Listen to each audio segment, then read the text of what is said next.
This section is about American hegemony. Now, some people pronounce that word hegemony, and the dictionary has that listed as an acceptable pronunciation, but it's not the preferred pronunciation, and I prefer preferred pronunciations. The preferred pronunciation is hegemony, which is why I like to have this image here to help me remember how it's pronounced. Jiminy Cricket as Uncle Sam, or Hegemony Cricket. We'll start with the official definition of hegemony, a noun meaning ascendancy or domination of one power or state within a league, confederation, etc., or of one social class over others. And a second definition, leadership or dominance, from the Greek hegemonia or leadership. Hegemonia. I'm probably mispronouncing that because it's Greek to me. So, the first part, ascendancy or domination of one power or state within a league, confederation, etc. That's what we're going to be focusing on. Not of one social class over others. That is racial hegemony, and actually we do address that quite a bit in this course. But here we're looking at the first part of that definition. Not absolute, total dictatorial rule, but rather when you've got one state or one power within a group of states or powers that has ascendancy or domination over the others. So not absolute rule, right? It's a group of states, but one has primacy over the others.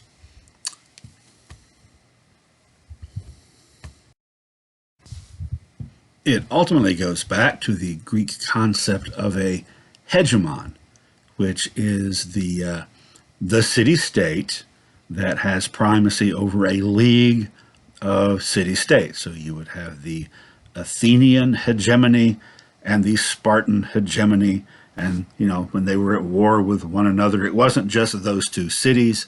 It was each of those cities and the other cities that they had kind of primacy over, influence over on their side. The adjective, of course, would be hegemonic. Now, all that stuff is historically accurate. However, this course is U.S. history, and this section is American hegemony.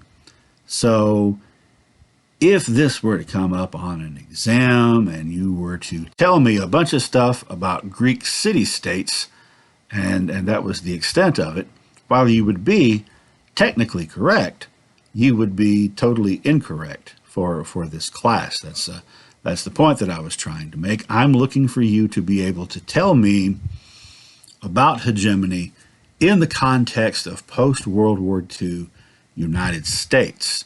And if all I get is stuff about Greek city-states, I'll know that you didn't listen to this or take notes, but went straight to ye old Wikipedia, and that's what you came up with. So if you must talk about Greek city-states, classical Greece, do it in a sentence or so. Don't spend a lot of time on it, because I'm looking for explanations of what we're talking about in here. Sort of the natural condition of things in the capitalist world system is to have a balance of power. Essentially, you normally will have several first world nations that will all be competing with one another. And in so doing, they will, it's like a checks and balances thing, right? The more they're competing against each other, the more they're preventing any of the others from rising up. So you've got a balance of power. But sometimes, when the situation is just right, something will happen that will cause one of those countries to gain hegemony. And it might be a country that is allied with some of those other first world countries.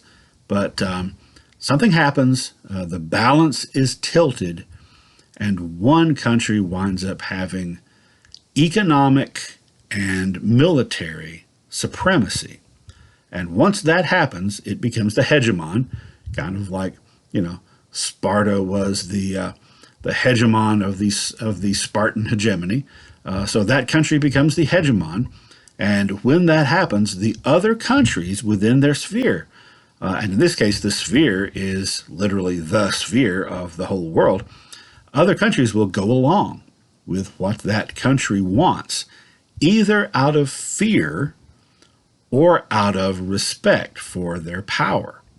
As McCormick put it, quote, by fear or respect, it must be able to exert its political will over the rest of the system and command deference to its principles and policies. So then, hegemons will have the following. They will become the world banking capital, and they will become the dominant sea power. I remember Admiral Mahan from back in the 1890s, who wrote that influential book in which he argued that naval power was basically the key to empire. So, banking power and sea power. Hegemons arise when the balance of power is disrupted, and that has usually been by war. Oftentimes, massive war that weakens the other core countries. So something happens that there are several first world countries contending against one another, and they're all kind of maintaining a bit of a balance. And then there's some huge military thing that disrupts and weakens everybody else except maybe one of those powers, and then the balance is tilted and they wind up in a superior position to the others, and now it's gone from balance of power to hegemony. Wallerstein says that the first hegemonic power in the modern world was the Dutch Republic, alias the Netherlands, in the 17th century, who did in fact have some enormous economic clout, and historians tend to agree that the Dutch Republic was the first truly capitalist society. They also had a very powerful navy. The extent of their influence, though, can be debated, I think, particularly the fact that, in the Rompjaar, or the disaster year of 1672, they were simultaneously invaded by the English, the French, and 3 different German states, and barely managed to fend them off and maintain their independence. And they sort of were, on a bit of a downhill slide for a long time after that. So, did they really fit fully the concept of hegemon? Like I said, I think it's debatable. However, there is one country that whose hegemonic power is not up for debate. Yes, exactly. Indubitably.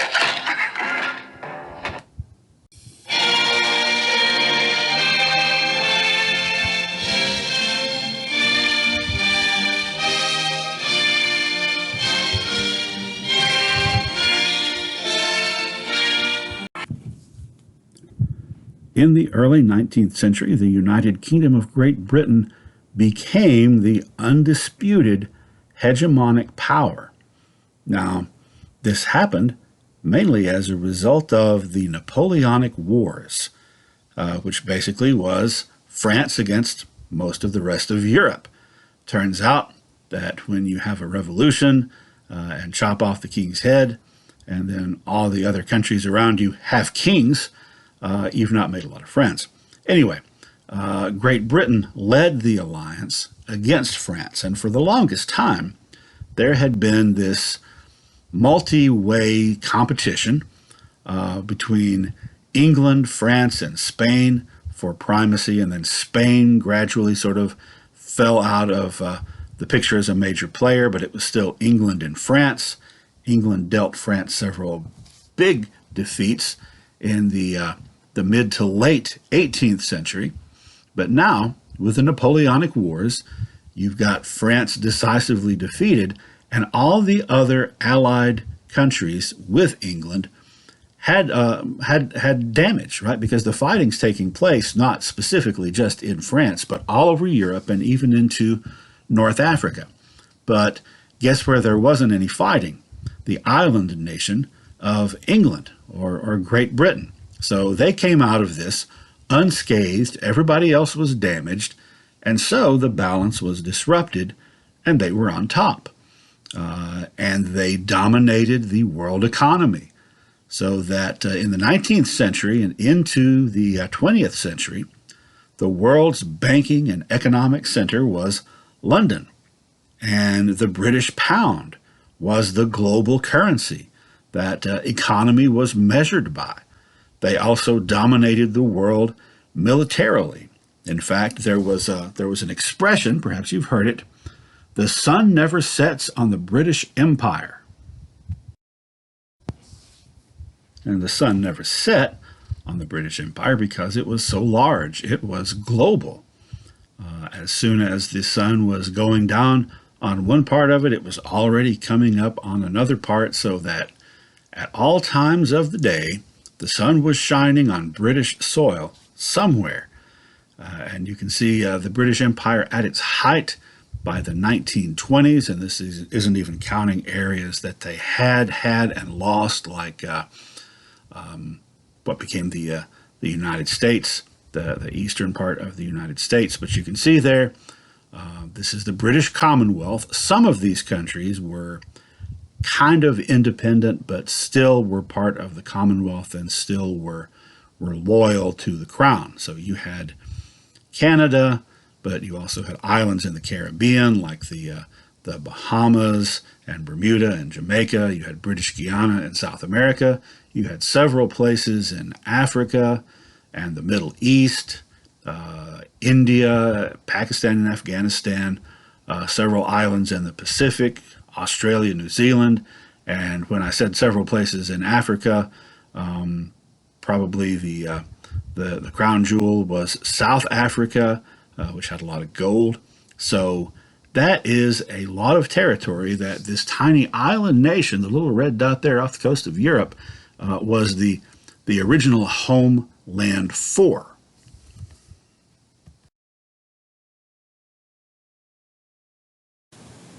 And of course, this meant that the familiar red coats of the British Army throughout the 19th century and into the 20th century were seen all over the world, constantly having to be mobilized to hold some territory or to put down, to suppress some rebellion or other.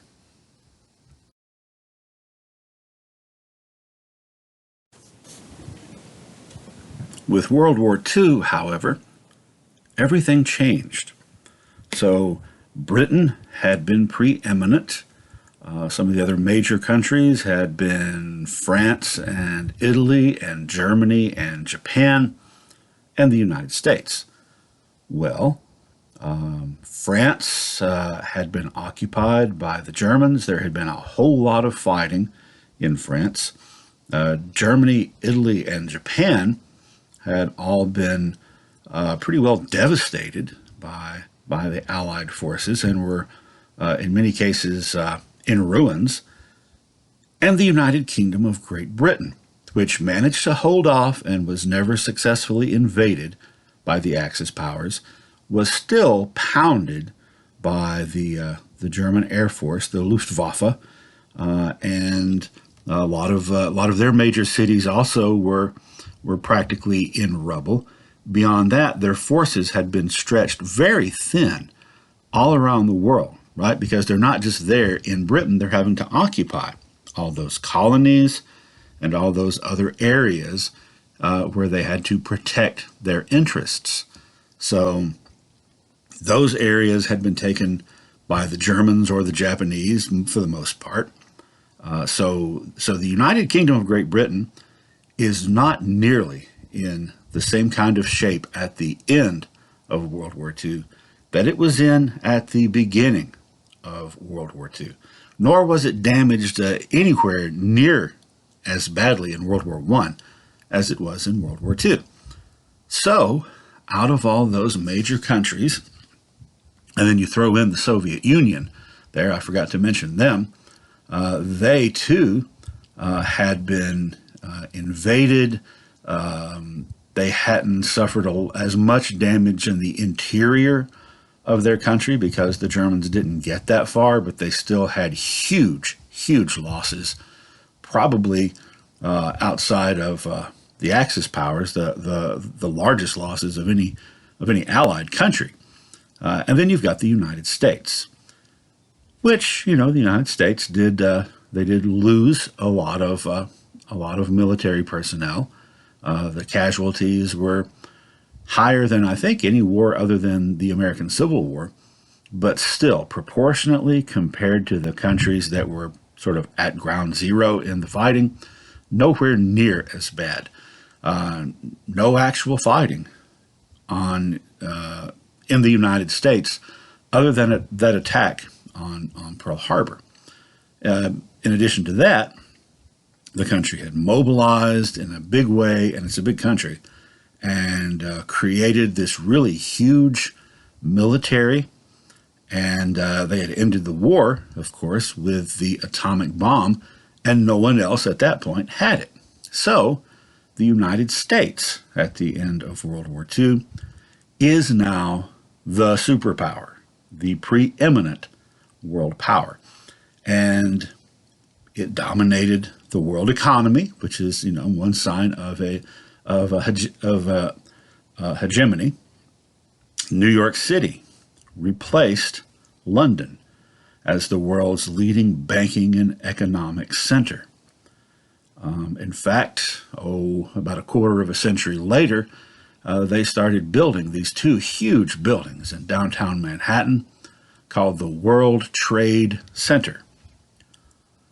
Also, and we talked about this when we discussed World War I and the end of it not too long ago, at the conference at Bretton Woods, the U.S. dollar replaced the British pound as the global currency.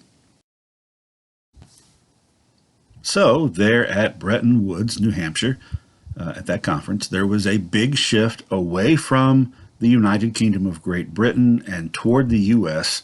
economically, just as there had been a shift away from Great Britain and toward the U.S. militarily.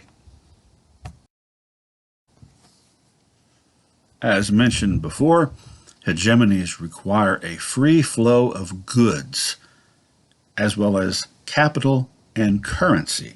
Now that's because hegemony is part of a world system of capitalism. So it's ultimately largely about economics and trade. And what that means is that once a country gets hegemony, they absolutely have to protect their national interests all around the world. Now, you still hear people today complain about the United States acting as the world's policeman. Why do we have to be the world's policeman? Why can't we mind our own business? Well, the United States wasn't the world's policeman before the end of World War II. They were pretty isolationist, other than the fact that under Teddy Roosevelt and then Taft and Wilson, we were the hemispheric policemen. But things change once you get hegemony, because the hegemony requires the constant cycling of goods of the system that you are now on top of. So that's true all around the world, not just in your country. And you have to make sure, if you're going to maintain that hegemony, that there aren't any kinks in that flow. And that's why hegemonies, whether you're talking about the United States post-World War II or Britain pre-World War II, hegemonies oppose nationalism. Now, not in their own country, of course. Nationalism in other countries, especially second world countries and third world countries, that are kind of in a subservient position to the hegemony in the whole system of things. So by nationalism, I don't just mean being proud of your country or your group. Nationalism here defined as self-determination. That is, a country making their own decisions about, about their resources in particular. A extremely nationalist country. Now, we talked a lot about nationalism connected with fascism, but that's just the most extreme form. You can be nationalist without being fascist, but a nationalist nation may be more inclined to be isolationist because they want to make their own decisions. So they don't want to be hooked in to the global system as much as a country that was not isolationist. Also, a country or a people that had a big surge of nationalism might do things while looking out for their own interest first that imperil the national interests of the hegemon. And we're going to look at some examples of how that happened post-World War II with the United States. I'm going to leave this slide up for just a few seconds so that you can come back and pause on it if you want to remember these names and how to spell them. But we're going to be looking at some images while I talk about them. Let's take a look first at Iran, formerly known as Persia. Iran/Persia had long been ruled by kings. The king was referred to as the Shah, which is Persian for king. Actually, the full title is Shah-an-Shah, which means King of Kings. Now, if you'll recall, when we were talking about the end of World War II, I mentioned how the English, the British had gone into Iran along with the Soviets, their allies at the time, in order to protect the oil fields from the Nazis. Well, the Nazis wanted the oil, the Allies wanted the oil. The Iranians had the oil, right? They were there. It was their country.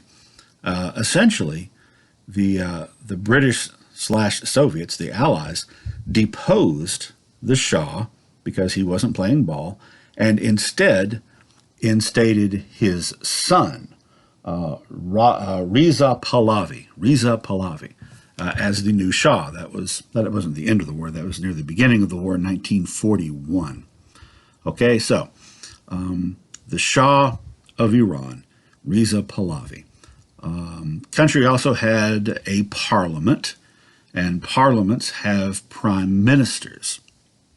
Well, the king was pretty powerful, and a lot of Iranian people believed that this particular Shah was corrupt. Mohammad Mossadegh, that's the older gentleman here in the photograph being grabbed. Mohammad Mossadegh was a member of parliament, and he was elected prime minister of the Iranian parliament in July 1952. And when he took office, when he took over, he went in some new directions. One of the new directions was that he moved to nationalize the Iranian oil industry. What does that mean? That means that it would be controlled by the government of Iran, and by extension, the people of Iran, not by foreign investors. And who had been in control? Well, the British. In fact, there's a company called British Petroleum, BP. Maybe you've heard of them. So not only the British, but also other European powers had really been sort of taking over the oil industry and taking a lot of those profits out of the country and back to the European countries, right? So Mossadegh moved to nationalize the oil industry and cut all those non-Iranians out. As you can imagine, the British were not too happy about that, nor were any of their European and American allies. Also not happy, the Shah, because he had been put in place due to the fact that he had promised to play nice with the British and essentially give them what they want.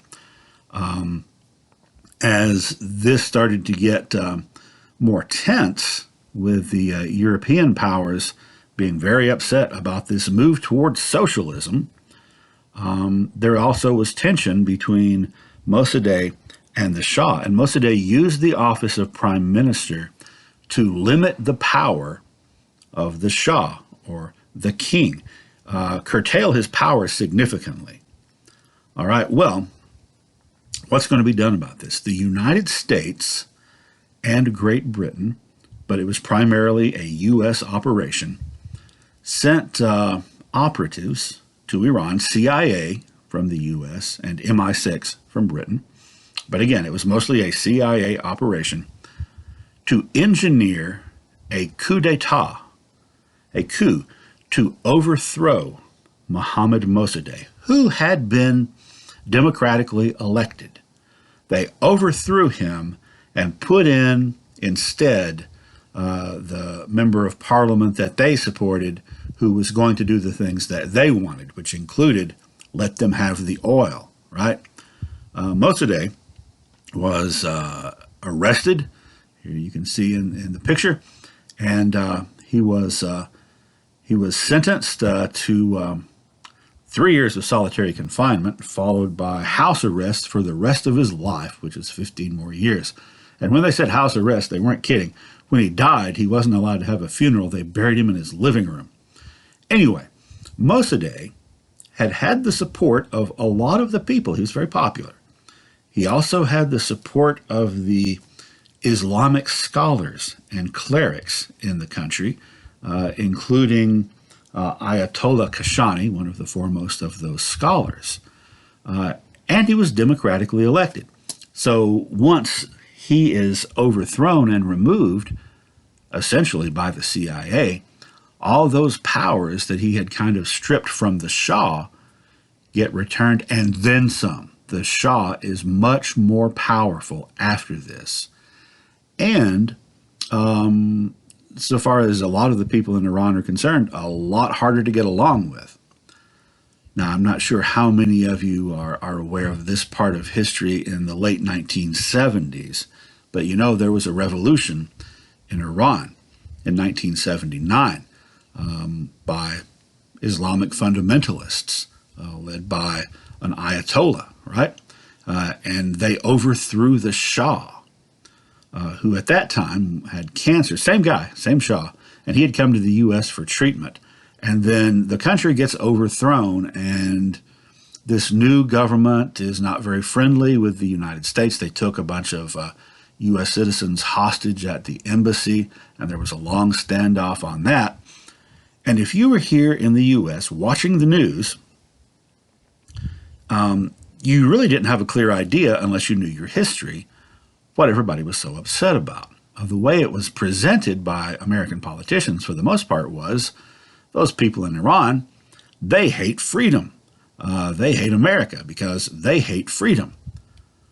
But in reality, a lot of that, most of that probably stemmed from this incident in the 1950s, when the democratically elected leader of Iran was overthrown by the American CIA. Now let's take a look at Guatemala.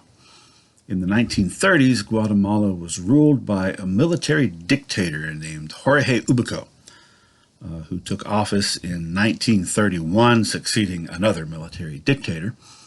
And when he came into office, there was a large amount of public land in Guatemala. Public land is land that is not privately owned, but is administered by the government. Most of that public land had been taken away in the previous century from the local indigenous people, many of whom were Mayans. So all this land that was taken from Indians, Ubico passed several very repressive laws related to labor, including a policy of basically forcing Indians to do manual labor for the government without compensation.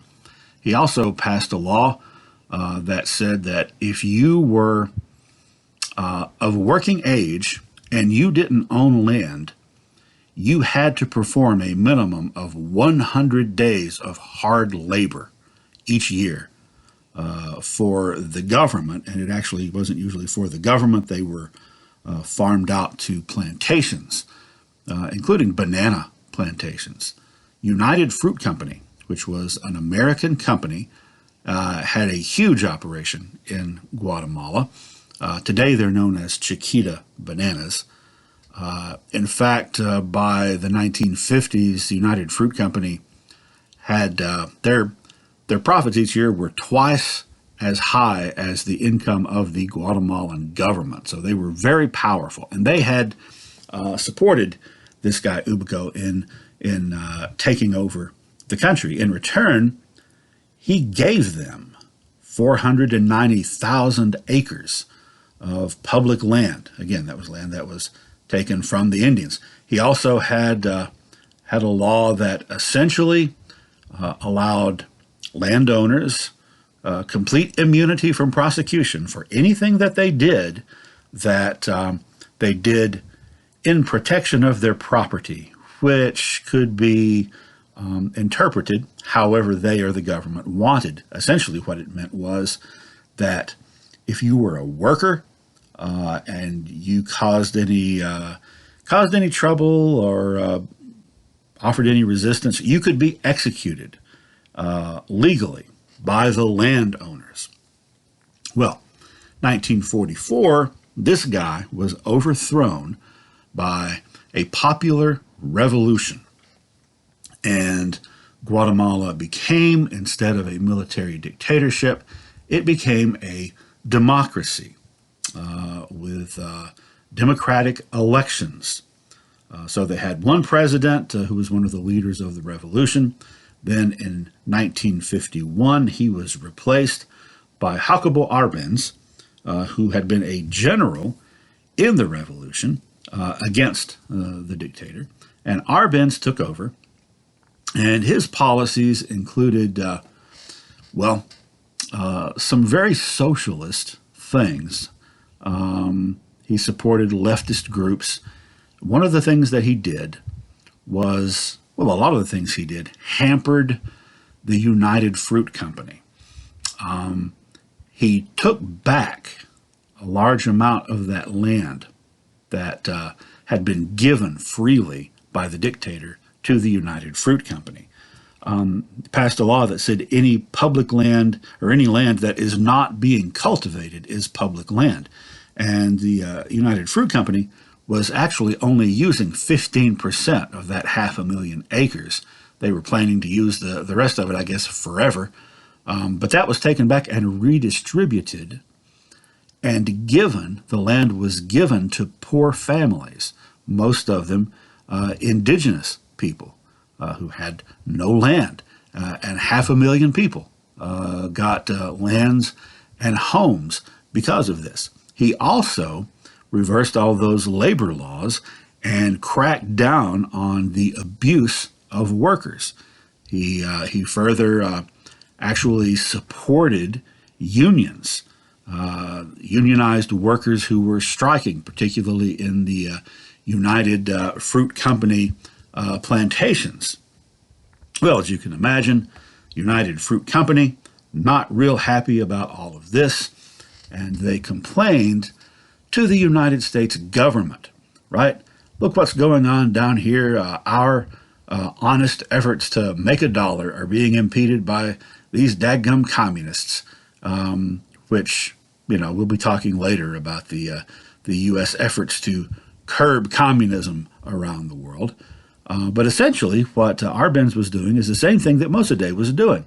They may have had socialist leanings, but they were primarily nationalists who were looking after their own people's interests and their own country's interests above the interests of outsiders who had come in and essentially taken control.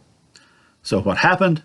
The CIA engineered a coup, overthrowing Arbenz and putting in his place a dictator, another dictator who would be in place, he and his successors. It would be a dictatorship thereafter for decades, And many, untold thousands of people were killed during this repressive dictatorship. And in fact, they had genocidal policies against the indigenous people. No one even can say how many of them were killed. And anybody, anybody who supported the rights of workers or of the people during that period were likely to end up dead.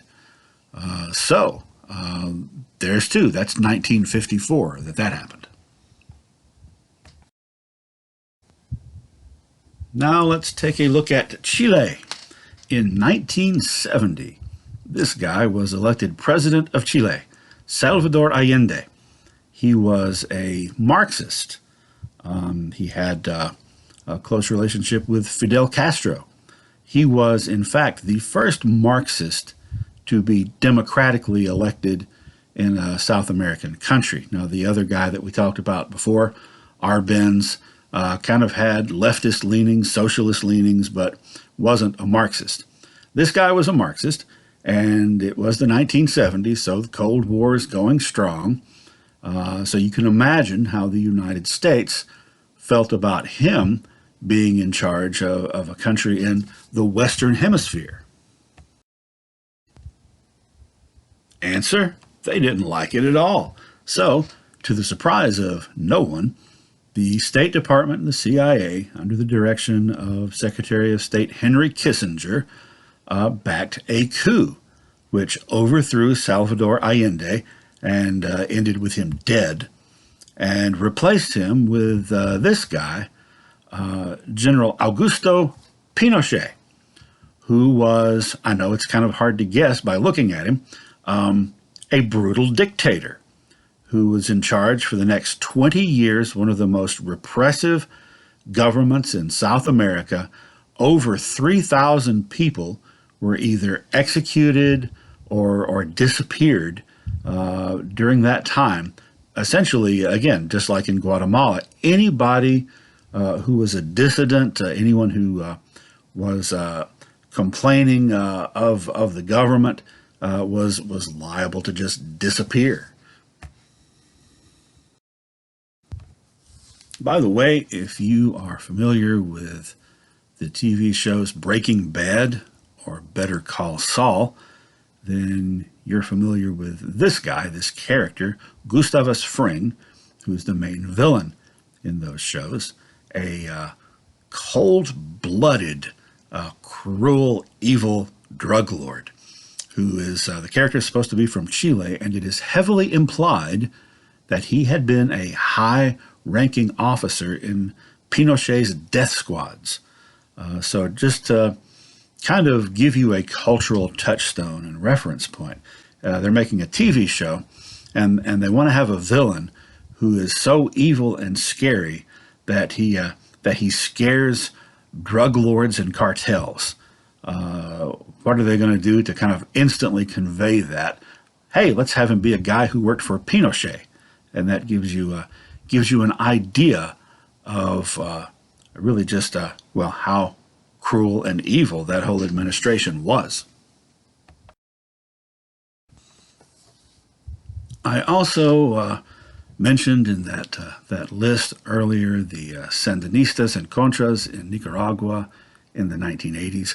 That is a very complex and complicated story that I will go into in much greater detail when we get to the 1980s. It wound up being part of a huge political scandal for Ronald Reagan, but just quickly to set the stage for that, the Sandinistas were the group that were in charge in Nicaragua, led by Daniel Ortega, who was the president of Nicaragua. They were Marxists. They had actually overthrown the previous military dictator and established a new government. However, there were rebels who were anti-Marxist, Contras, or counter, as in counter-revolutionaries, who were trying to rise up and now overthrow the Marxists that overthrew the dictator.